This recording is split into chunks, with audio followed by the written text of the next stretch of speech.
ఇంకొక కాలర్ రెడీగా ఉన్నారు. ఆల్మోస్ట్ మీరు అన్నిటికీ ఆన్సర్ చేసేసారు. మయూర్ కాల్ చేస్తున్నారు న్యూయార్క్ నుంచి. మయూర్ గారు అడగండి మీ ప్రశ్న. హలో.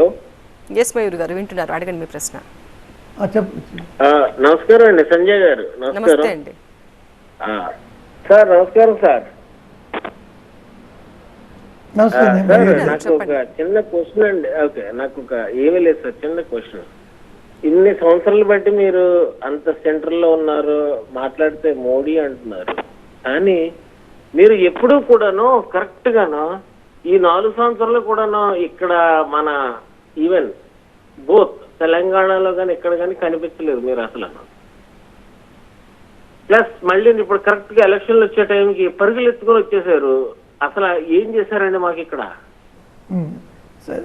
సంజయ్ గారు, ఇప్పుడు వారు అడిగిన ఈ ప్రశ్నలో ఆంధ్ర తెలంగాణలో బీజేపీ ఎందుకు పెరగలేదు, ఓకే.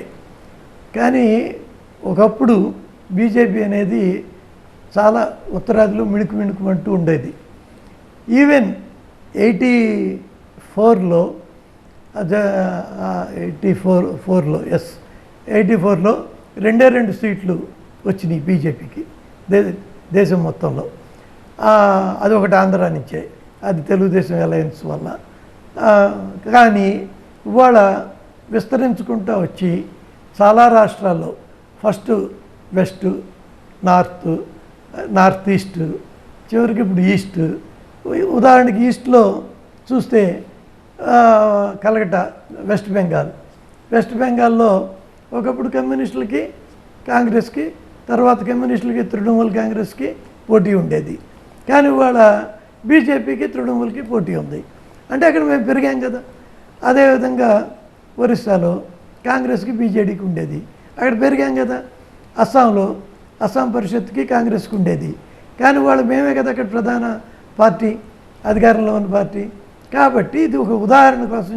అలా చాలా రాష్ట్రాలు చెప్పుకుంటా పోతే ఎన్నో రాష్ట్రాలు ఒకటి చెప్పుకుంటూ. ఈవెన్ గుజరాత్లో ఒకప్పుడు బీజేపీ ఉండేది కాదు, లోక్దళ్, జనతాదళ్, కాంగ్రెస్ ఉండేది. తర్వాత వాళ్ళ వరుసగా 5 సార్లు గెలిచి అక్కడ రికార్డు చేశాం కదా. కాబట్టి ఒక్కొక్క రాష్ట్రం పెరుక్కుంటా వాళ్ళు తెలంగాణలో రేపు చూడండి మెజారిటీ లోక్సభ సీట్లు బీజేపీ సాధించి తీరుతుంది. ఆంధ్రాలో కూటమి విజయం సాధిస్తుంది, ఘన విజయం సాధిస్తుంది. కాబట్టి ఈ 2 రాష్ట్రాలు పెరిగినట్టే కదా, ఇక్కడ కూడా పెరిగినట్టే కదా. కాబట్టి అన్నీ పెరుగుతాయి, అన్ని చోట్ల కూడా.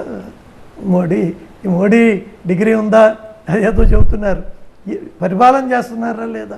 డిగ్రీతోనే ఎక్కువ డిగ్రీలు ఉంటే ఆయన బెస్ట్ అని, ఇంకా ఎలక్షన్ ఎందుకు? ఆ ఎక్కువ డిగ్రీలు ఉన్నాయని తెచ్చి ప్రైమ్ మినిస్టర్ పెట్టచ్చు కదా.